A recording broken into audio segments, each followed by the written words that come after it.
Micaela García era una chica feliz, soñadora, comprometida, estudiosa, buena amiga y militante.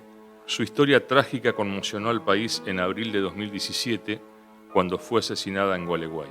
Tenía 21 años, sentó un precedente histórico con la denominada Ley Micaela contra la violencia de género y nadie la olvida.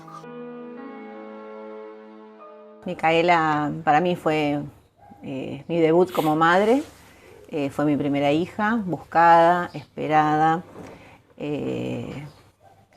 o sea que fue la mimosa de la casa.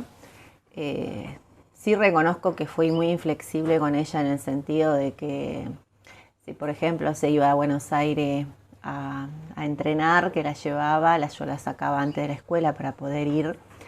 Después si ella venía el domingo o el lunes, a veces llegaba de un torneo el lunes a las 3, 4 de la mañana, yo a las 6:30 de la mañana la levantaba indefectiblemente para que vaya a la escuela. Eso sí, nunca se lo perdoné, o sea, tenía sus actividades, pero la escuela, sus obligaciones diarias no las podía obviar.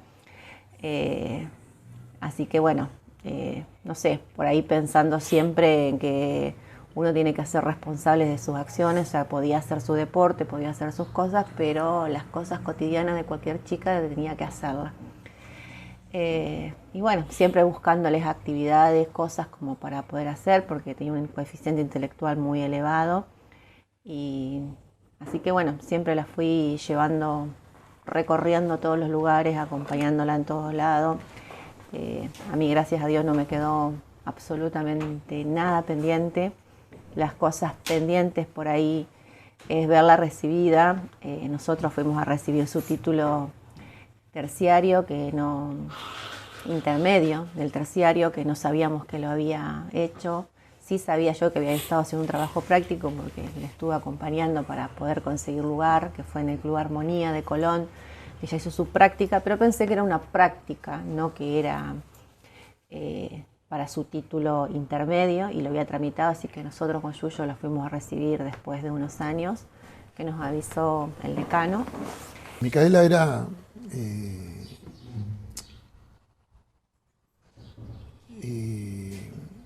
muy despierta, desde muy chiquita, digamos. Yo tengo una anécdota con ella de que no se dormía si no le leía un libro de cuentos. Cuando tenía 2 años, 3. Y se empezó a dar cuenta de que yo tenía ganas de irme a dormir, entonces agarraba las hojas de A2, se las daba vuelta, y ella se daba cuenta de que si se lo había leído hace 5 o 6 días atrás, de que había una parte que no estaba. Entonces empezaba a reclamar, digamos. No, ahí, ¿qué hiciste con esto?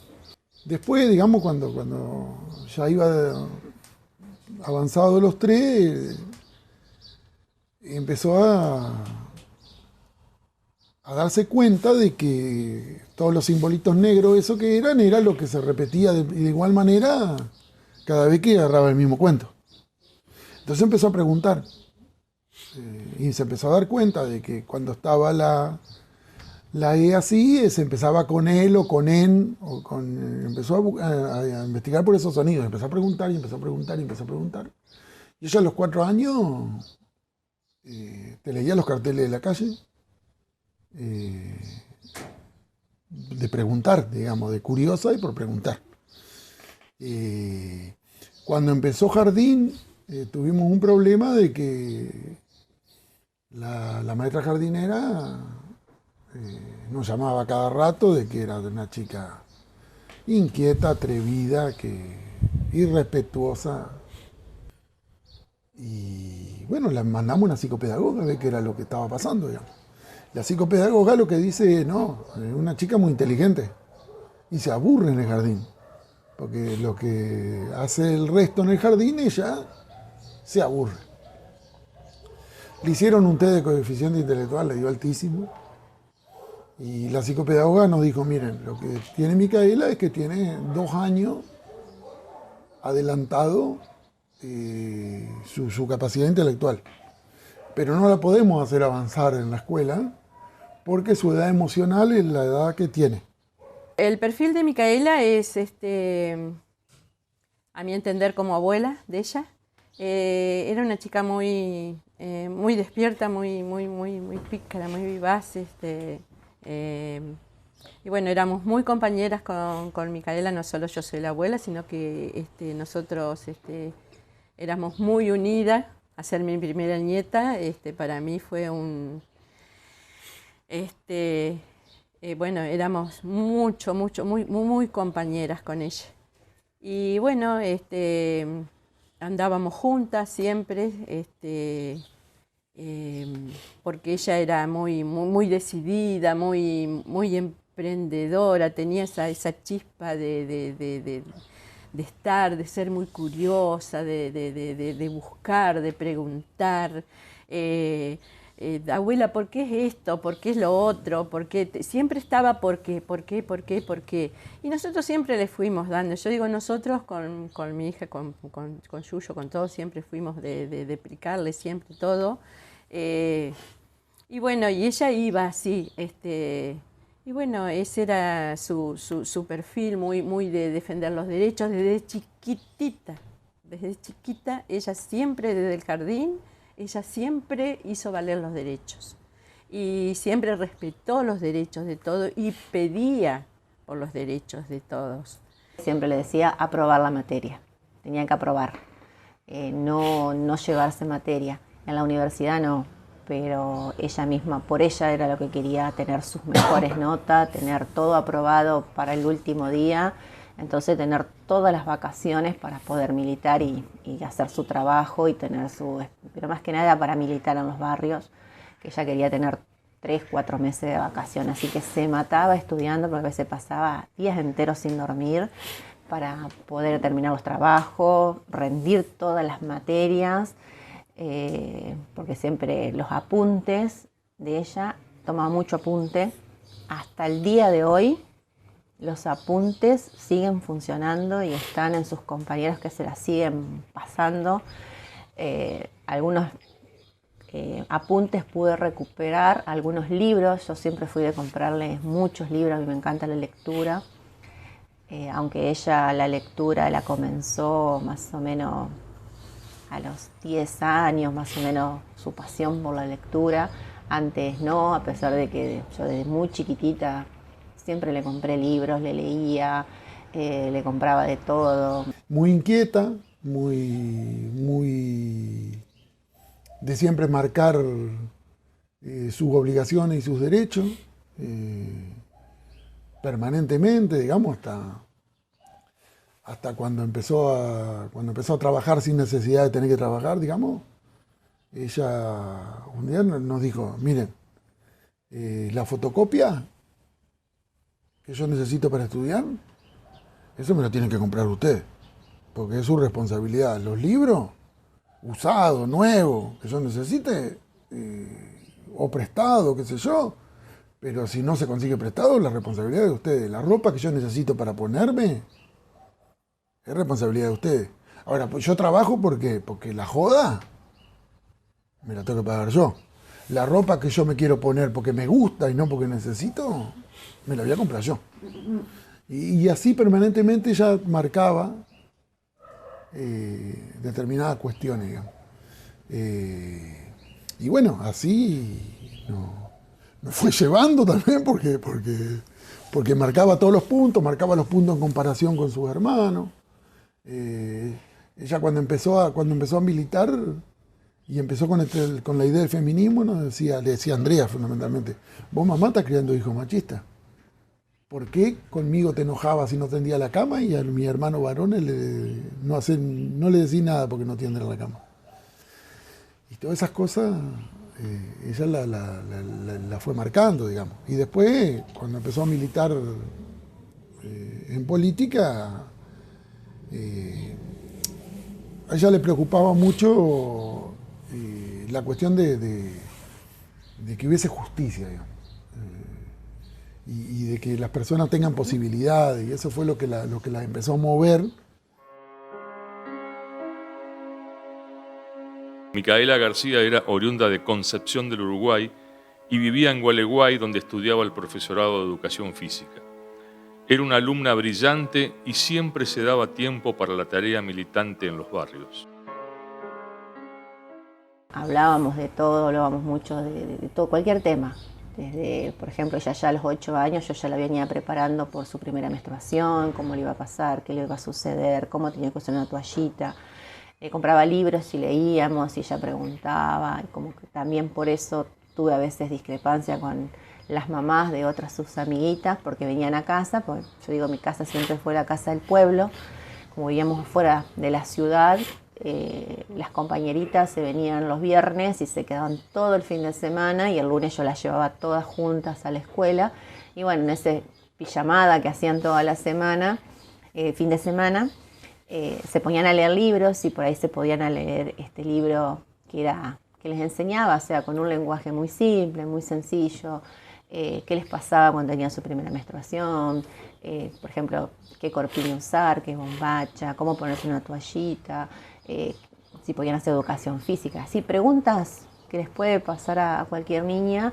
Y bueno, después cuando las chicas volvían a su casa, después las madres me llamaban, que era una pervertida, que cómo le iba a hacer, cómo. Yo les decía, pero lean este libro, que no es otra cosa, es una cosa sencilla, y aparte hay que prepararlas, hay que estar. Así que bueno, desde ese punto de vista siempre pudimos como tener buena relación y hablar de cualquier tema, y así era que se podía hablar en casa desde siempre, desde cualquier tema. No nos contaban mucho, un montón de cosas nosotros nos enteramos después por compañeros, por compañeras, por gente que la conocía de todo el país, porque la conocían de todo el país, porque ella participaba en los encuentros nacionales de Levita, desde muy chiquita, incluso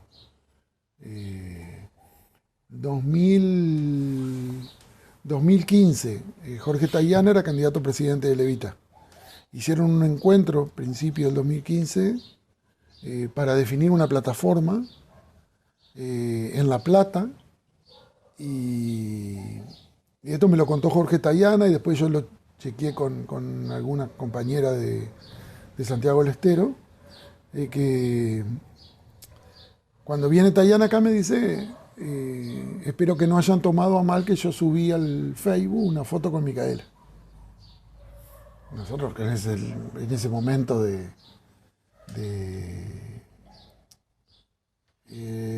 Amica se encontró el cuerpo el sábado, y el abrazo a Micaela, donde nos encontramos con Tayana, fue el martes.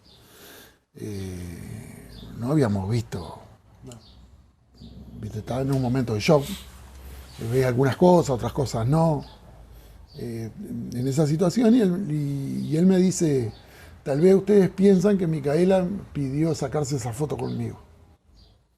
Dice, y en realidad yo le pedí sacar la foto con Micaela. A Micaela la conocí militando en la JP Evita. En ese momento teníamos una amiga en común, en realidad yo no era su amiga, no nos conocíamos, pero teníamos una amiga en común que me invitaba a ir a hacer guisos, a compartir militancia, a charlar, porque muchas veces hacíamos lo que le decía ella, formaciones. Hacíamos formaciones en las que nos poníamos a estudiar sobre, en grupo, mientras comíamos un guiso, mientras tomábamos algo, sobre historia de la política, y sobre también, analizar cómo podíamos cambiar un poco las cosas. Mica era una chica muy activa, muy graciosa, muy divertida, por eso siempre sonriente. En todas las fotos uno la encuentra sonriente, muy buena onda, muy pila, de lo que se conoce como una líder positiva.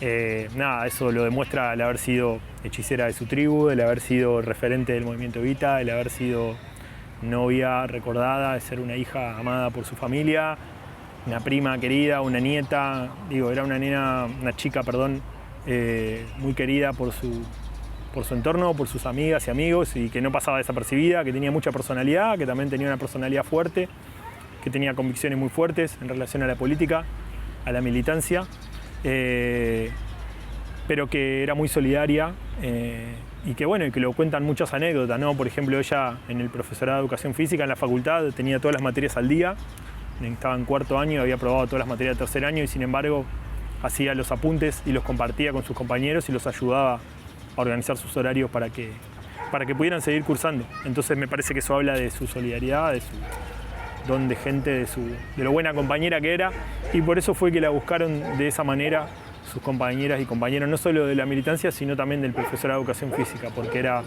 una chica que no pasaba desapercibida, que la querían mucho, que era una referente. Me encontré con que Micaela tenía muchas facetas, ¿no? Tenía una faceta como deportista, una faceta como militante política del movimiento Evita, que en gran parte estuvo presente ahí en ese abrazo, en esa despedida. Y también, bueno, una faceta como amiga, como novia, como compañera del profesorado de educación física, porque Mica fue hechicera de la tribu de los Huaynas, que era una de las tribus en las que se divide el profesorado. A Micaela García la mataron el mismo sábado 1 de abril de 2017 en que desapareció. Su asesino la estranguló y la desechó desnuda en un descampado de Gualeguay a unos 2 kilómetros de la Ruta 12. Pero hubo que hacer un importante esfuerzo para encontrar sus restos. Las primeras diligencias, o yo tomo conocimiento, me voy hasta la jefatura, empiezo a interiorizarme del caso y se largan las primeras medidas, recibiéndose un testimonio del novio de Micaela, que fue la última persona que mantuvo conversación por WhatsApp con ella, dado que ella estaba o había concurrido a una fiesta en un boliche de Gualeguay, donde se había quedado hasta horas de la madrugada, y las amigas habían anunciado de que no había regresado a su casa, donde tenía su bolso listo para viajar a Concepción del Uruguay, a la casa de sus padres.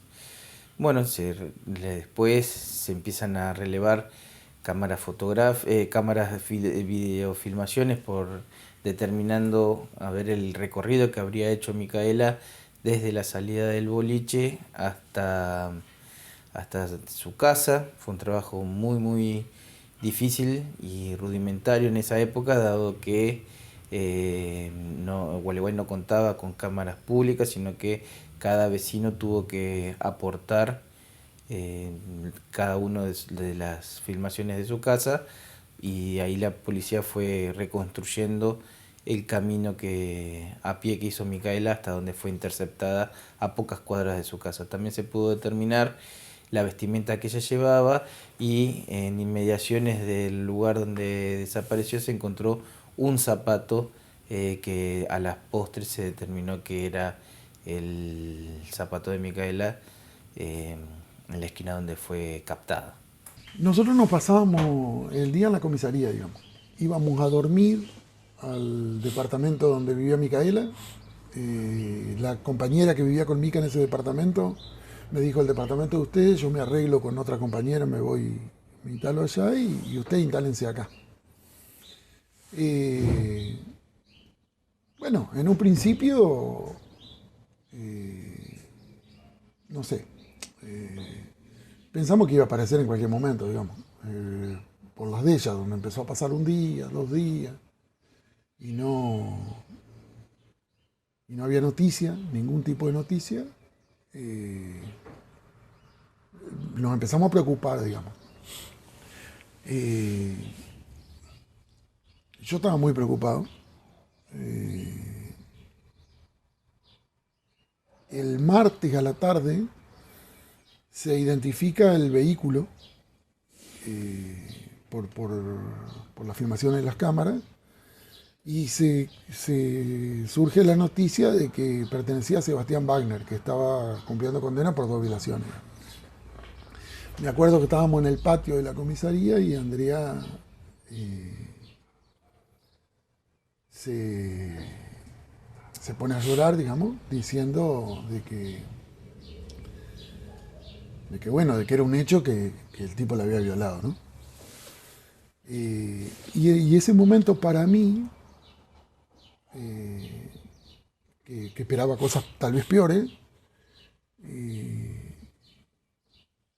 digo, bueno, la violaron, pero el tipo no mató a nadie, no desapareció a nadie. De última le dije a Andrea: sí, tendremos toda una vida para que para que se recupere, Micaela es fuerte, Bueno, después lo que pasó es que no aparecía.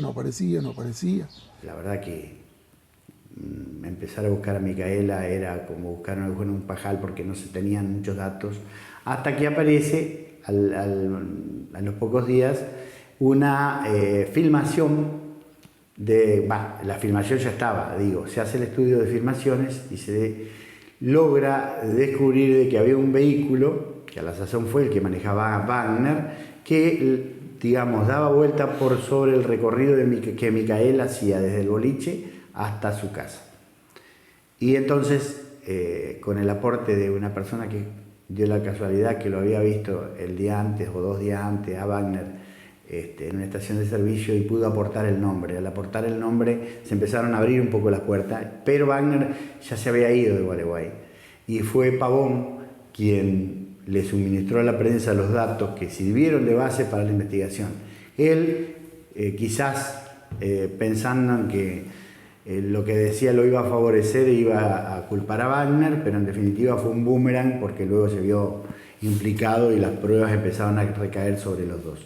Entonces, luego de determinarse la coincidencia del zapato con las imágenes fílmicas de Micaela, se continuó revisando, investigando a través de el recorrido para determinar el vehículo en el que habría sido captada Micaela.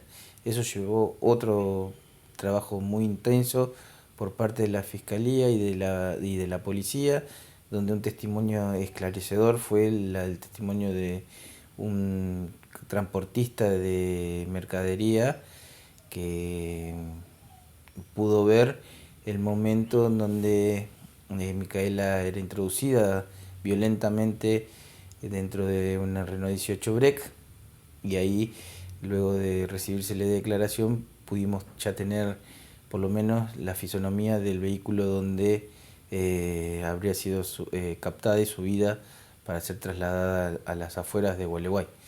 Y en función de eso la policía realizó las investigaciones pertinentes para determinar el color del vehículo y la procedencia, y así fue que luego de unos días se pudo determinar que quien utilizaba ese vehículo era ni más ni menos que Wagner, y luego, ampliando el recorrido, se pudo determinar que el camino exacto que realizó ese Renault 18 Break en la noche, donde hubo un seguimiento de Micaela cuando ella iba caminando, y hasta encontrar el punto indicado para ellos para su captación, subirla forzadamente a ese vehículo y trasladarla a la zona de Chacras de la ciudad de Gualeguay, donde lamentablemente fue abusada sexualmente y luego asesinada.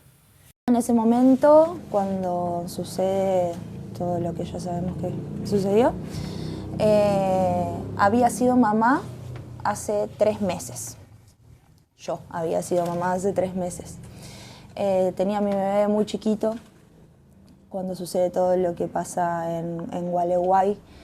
Se hace en Gualeguay, entre los jóvenes que militaban y que estaban en la JP Vita, una especie de guardia en la que salían a hacer búsquedas, a pegar carteles, a tratar de aportar algo, en realidad porque no nos podíamos quedar quietos, ¿no? Entonces, bueno, yo no podía viajar porque tenía a mi bebé muy chiquito y decidimos organizar acá, en Concepción del Uruguay, con Macarena, otra amiga, otra compañera también de militancia de Mica, las mismas guardias acá en Concepción del Uruguay, de búsqueda.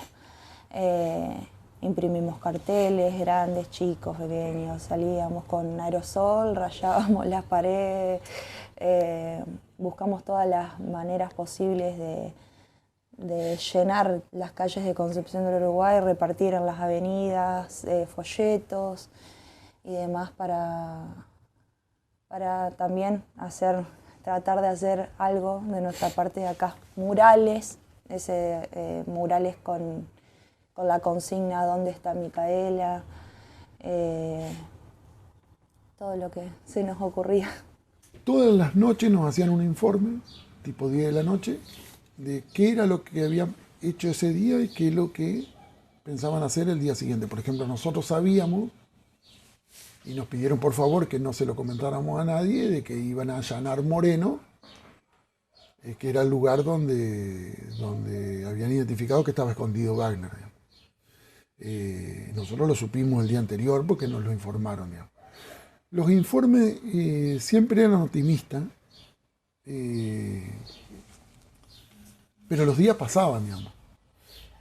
Lo que era para nosotros ver que llegaba toda la policía con las botas embarradas de buscar a Micaela y que se suspendía la búsqueda hasta el otro día, era horrible, digamos. Porque sabíamos que hasta que no haya luz del día el otro día no iban a volver a salir. Y el jueves, un compañero de básquet en mi etapa de mayores y que seguíamos jugando en el equipo de veteranos, que me fue a visitar allá, me dice, pasaron muchos días, Yuyo, anda preparándote, ¿viste? Que yo se lo agradecí siempre hasta el día que se murió porque falleció. Y el viernes empecé a preparar a Andrea para lo peor, digamos. Yo manejaba siempre en esa semana 3 escenarios, digamos, que se la encontrara violada por el hecho de Wagner, que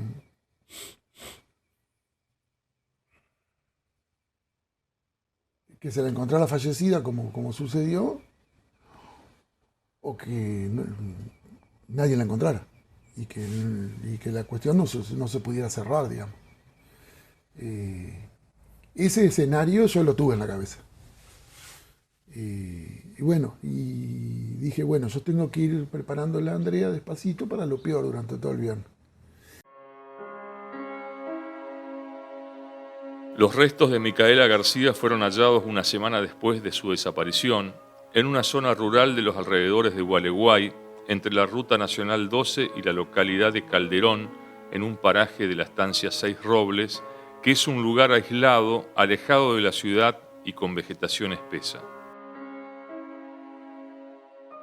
Respecto a la investigación que logramos entablar, cuando particularmente antes que apareciera, bueno, que se supiera que Micaela estaba fallecida, donde estaba el cuerpo, se formaron brigadas, de la cual yo solamente me manejaba con Yuyo, y Yuyo a mí me informaba de algunas cosas o me preguntaba.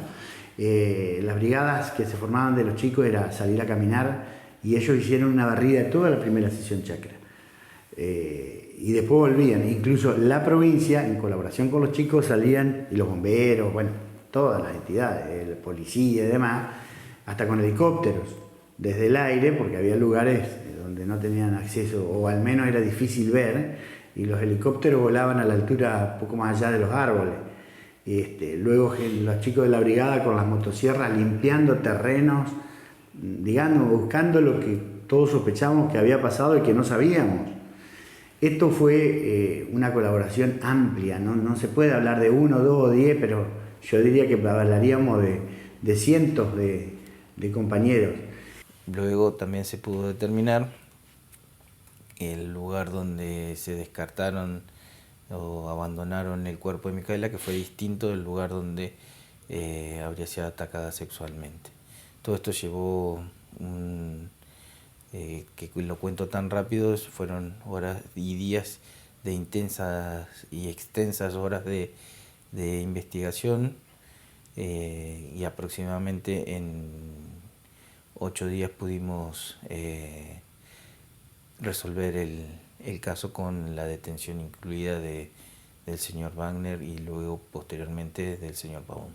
Bueno, el 8 de abril de 2017 recibimos la peor noticia, que es la noticia del femicidio de Micaela, y estábamos acá en la plaza y salió la familia de Mica, su mamá, su papá, Yuyu y Andrea, a comunicarle esa noticia a la sociedad que la estaba buscando, a la multitud que se congregaba acá en la plaza.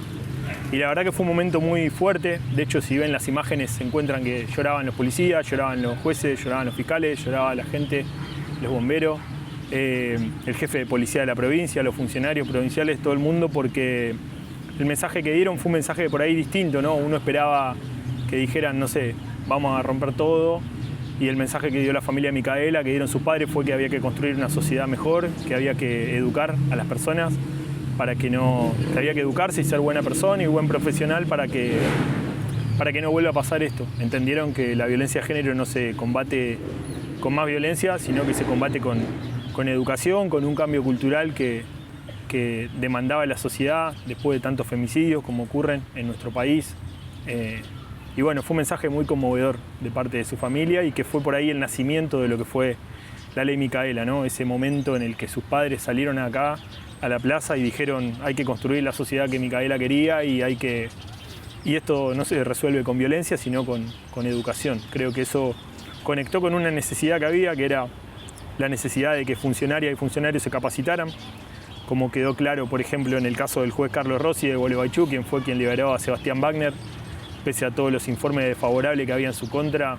Me parece que en ese caso quedó muy claro que hacía falta una formación, una capacitación para ese tipo de personas que trabajan en el Estado y que tienen que tener los elementos suficientes para entender la gravedad que implica dejar a una persona como un violador libre a merced de toda la sociedad, ¿no? Entonces, nada, entiendo que la Ley Micaela comenzó en ese momento, cuando sus padres salieron acá a la plaza y dieron ese mensaje a la comunidad, que por ahí a algunas personas les resultó extraño porque lo que uno espera de padres dolidos es la bronca. Si ellos hubieran dicho vayan a prender fuego la unidad penal, toda la gente hubiera ido a quemar la cárcel y bueno, no fue el mensaje que ellos dieron y a mí me parece que es importante destacar eso, ¿no? En una sociedad democrática haber tenido esa claridad, esa empatía para dar ese mensaje es algo que a mí me llena de mucho orgullo. Por eso al otro día, cuando a nosotros nos avisan de Micaela, yo le voy a buscar al fiscal, al jefe de policía de la provincia, a Uribarri que estaba ahí, para salir a hablar de la plaza, digamos, con la idea de agradecer lo que habían hecho para tratar de encontrar a Micaela y porque cuando se dio la noticia había mucha bronca en la plaza, digamos. Y para pedir de que ya había habido demasiada violencia y que la violencia que habíamos vivido era suficiente, digamos. Que fue lo que dije en la plaza, y la plaza cuando yo menciono esto se calma, se tranquiliza y no seguían con esa idea de romper todo, ¿no?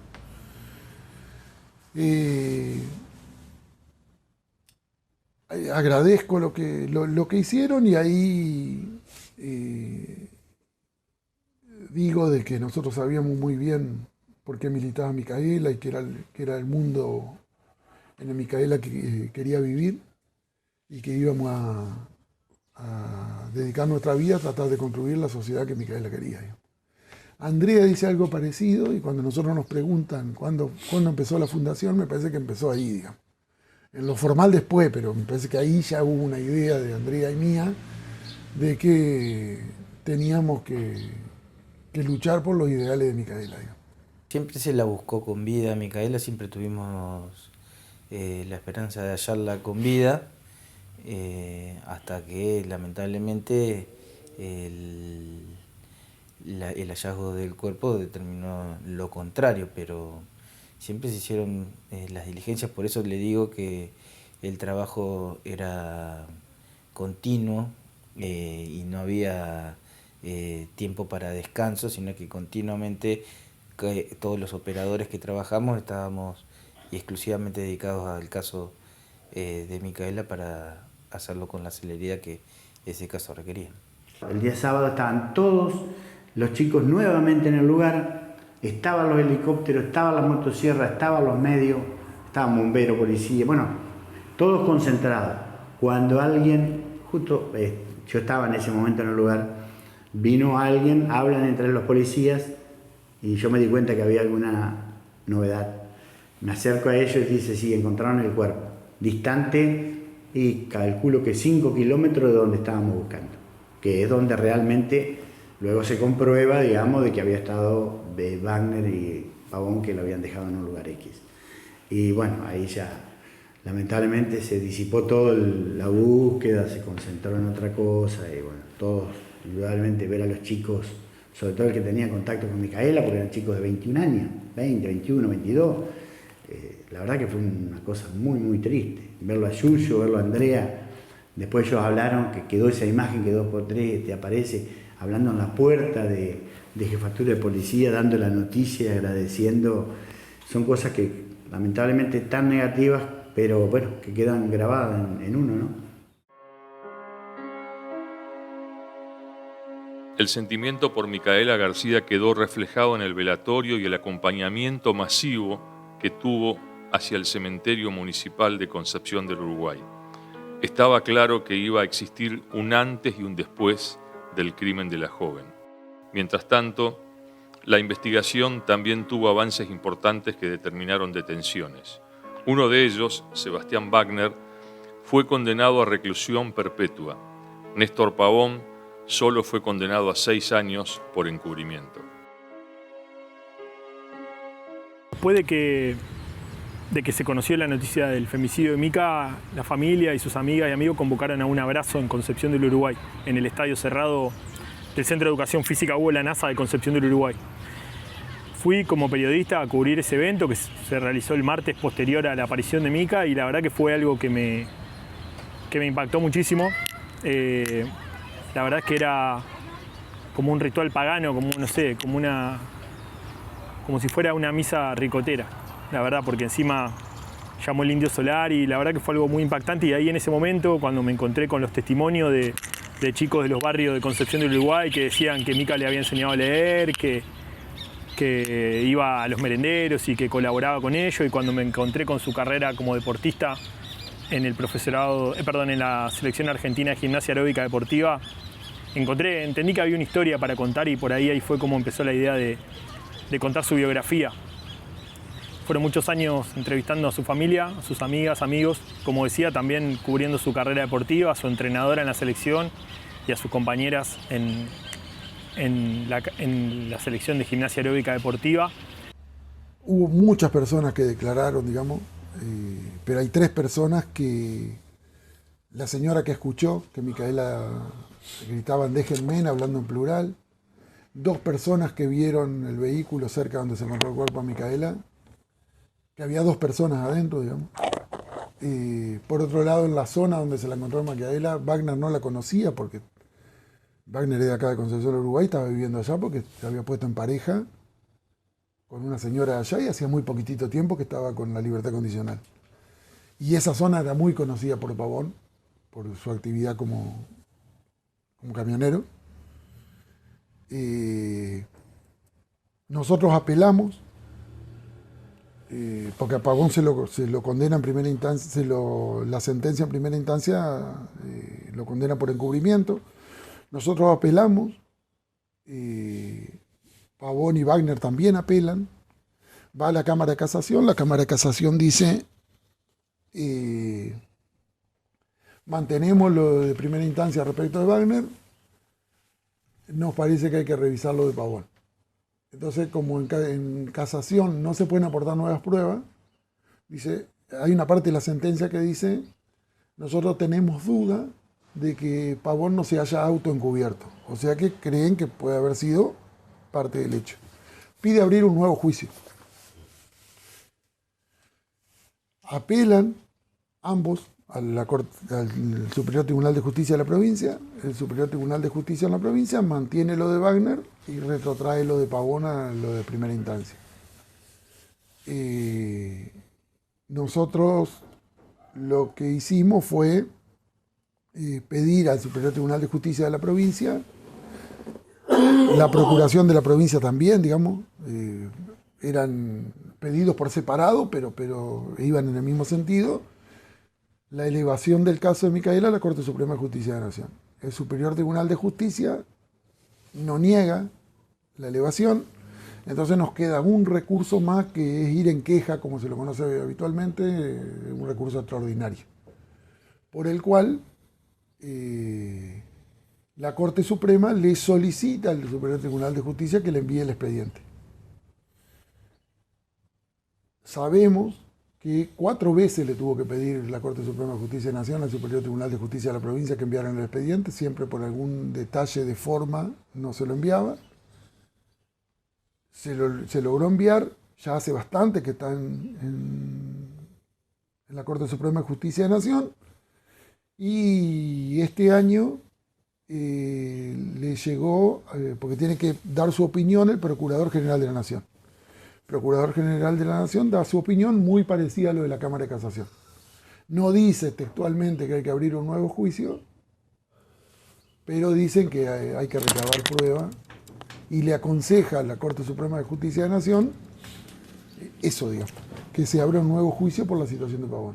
Ese es como está la situación hoy en la justicia. Sabemos que la Corte Suprema de Justicia, por muchos casos anteriores, demora más de un año entre que el procurador se expide para resolver, a veces más, no tienen plazo, y estamos en ese proceso de esperar eso, digamos. Yo creo que lo de Micaela marcó a la ciudad porque todos relacionamos con algo. En el caso personal era parte de estar y crear ese vínculo de sentimiento y amistad en un momento muy difícil con Yuyo, con Andrea. También lo era por las edades, de una chica muy joven que podía ser una hija de uno mismo, sino otros lo podían llegar a comparar con haber sido la víctima de Wagner, y otros con familiares y demás. Entonces, como en estas ciudades son tranquilas y la noche no mostraba hasta ese momento la peligrosidad que un tipo como Wagner o como Pavón podían estar a la noche con otras intenciones, creo yo que la gente nunca pensamos que esto podía llegar a ocurrir. Y ocurrió.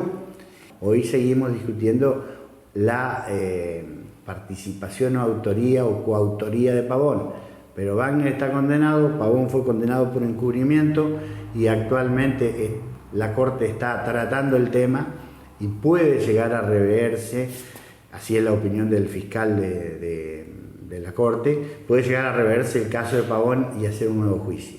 El tercero implicado en aquel momento, que no voy a tratar de no nombrarlo, estuvo detenido 5 meses y lo investigamos, digamos, al tema con Yuyo y los amigos de Micaela, y concluimos en que no tenía participación. Ese antes y después del caso generó la denominada Ley Micaela, promulgada el 10 de enero de 2019, y que establece la capacitación obligatoria en género y violencia de género para todas las personas que se desempeñan en la función pública, en los poderes ejecutivo, legislativo y judicial de la Nación.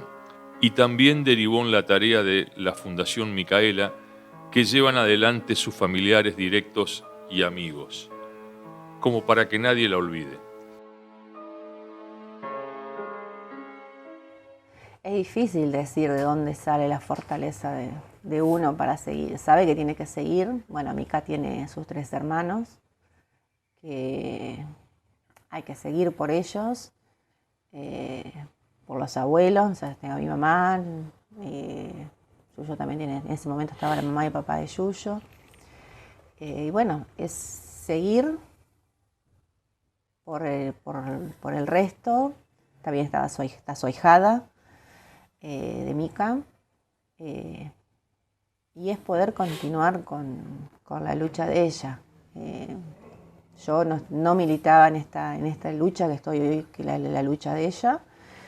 De a poco como que me voy introduciendo como un cachetazo, este gran cachetazo que me dio la vida, y bueno, hoy estoy haciendo gran parte de lo social que ella hacía. Hoy no digo que acompaño a mujeres o personas o niñas en situación de violencia o en abusos sexuales, pero sí soy el nexo a nivel nacional de estar buscando constantemente acompañamiento, apoyos, para que puedan salir de esa situación o que puedan estar acompañadas más que nada en esa situación, en ese sentido. Nosotros seguimos siempre los sueños de ella y la ley fue muy trabajada y bueno, nosotros a pesar del dolor que sentimos, porque del dolor muy grande que sentimos, seguimos con la ley. Me parece que fue muy trabajada y fíjese que es una ley que fue votada por todo el arco político, o sea, por todo, no hubo, solo una sola disidencia hubo, que fue la de Salta. Después todos estuvieron de acuerdo. Entonces, para nosotros es un orgullo y ella estuvo siempre sobrevoló y siempre va a seguir. Nosotros siempre decimos, y nosotros, fíjese que nosotros nunca hablamos de ella, nosotros la hablamos siempre en presente, nunca como que no, pero siempre en presente hablamos. Sabemos que no está, pero está con nosotros acá. Y bueno, y acá todo lo que es la fundación, todo lo que son las chicas, sus compañeras, sus amigas, las voluntarias, la gente que viene y sabe que acá encuentra la contención, no seremos como ella, porque le digo, nosotros somos un montón de gente que estamos acá, a pesar de que somos los familiares también, pero no damos abasto lo que ella hacía sola.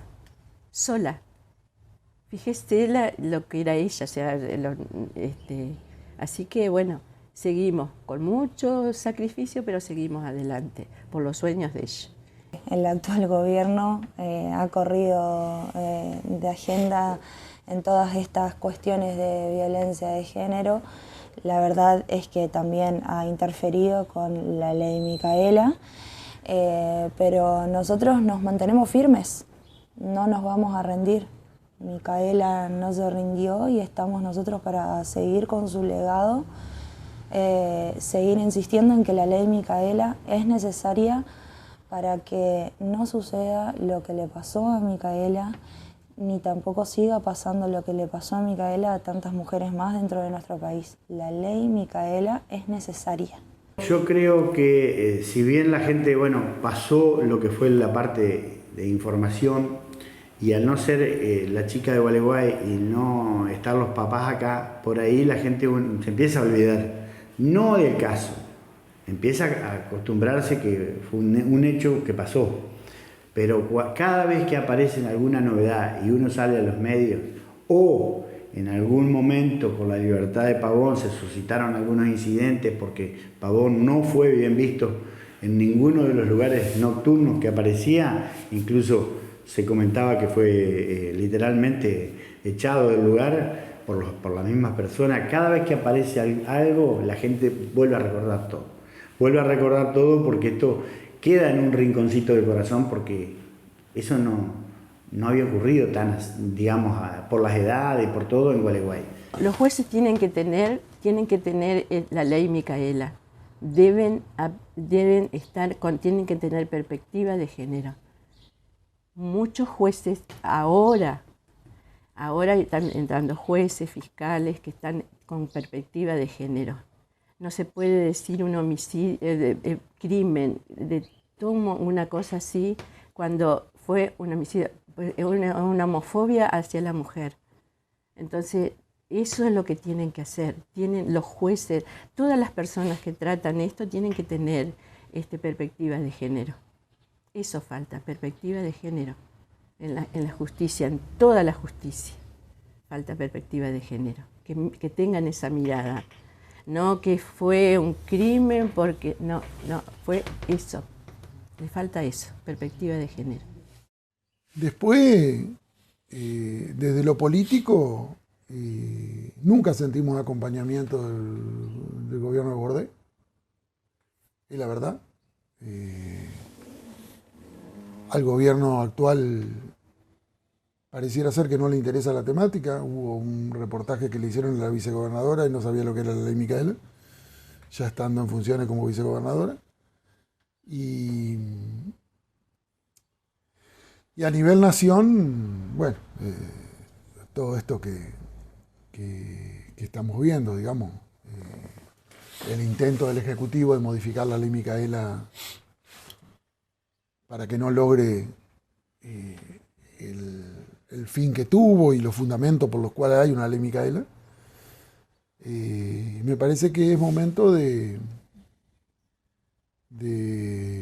seguir quejándonos, seguir planteando que las cosas que se están incumpliendo con una ley, que también le incumplieron un montón de estados de gobierno peronista, que por ahí duele más porque desde el discurso la acompañan, pero desde los hechos no.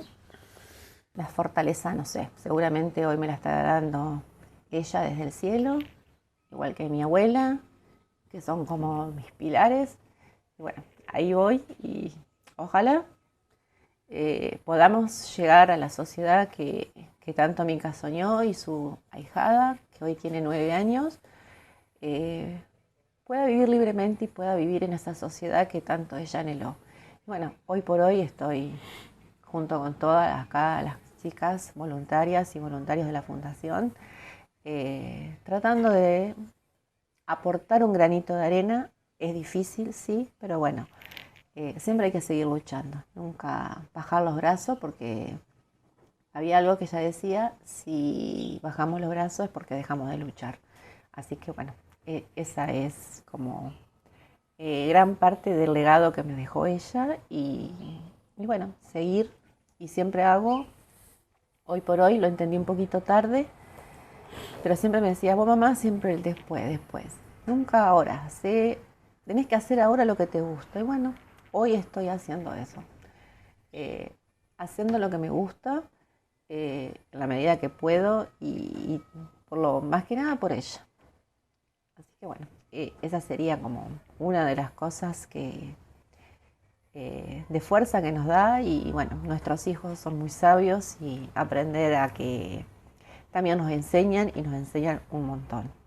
Va pasando el tiempo, el dolor por ahí podría decir que se mitiga un poquito mejor, pero cuesta. Hay fechas que cuesta, ya estamos próximos a su nuevo cumpleaños.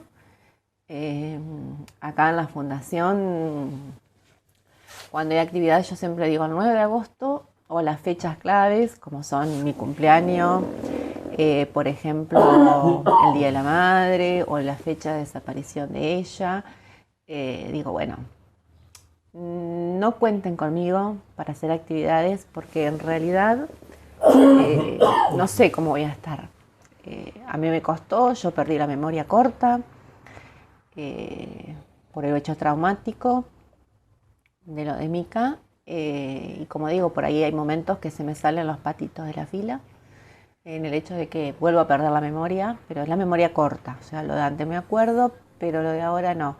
Lo del momento, así me pasó, que tuve un buen tiempo en que no recordaba. Iba a ser, no sé, estaba cocinando, me iba a la heladera a buscar algo y no sabía a qué había ido.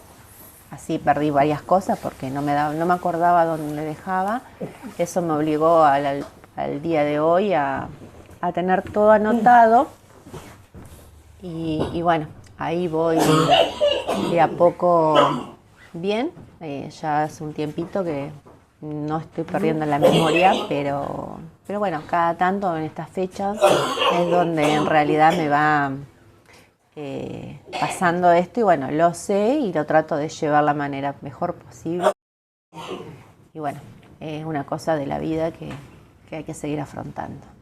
Micaela, seguimos acá para construir el país que soñaste.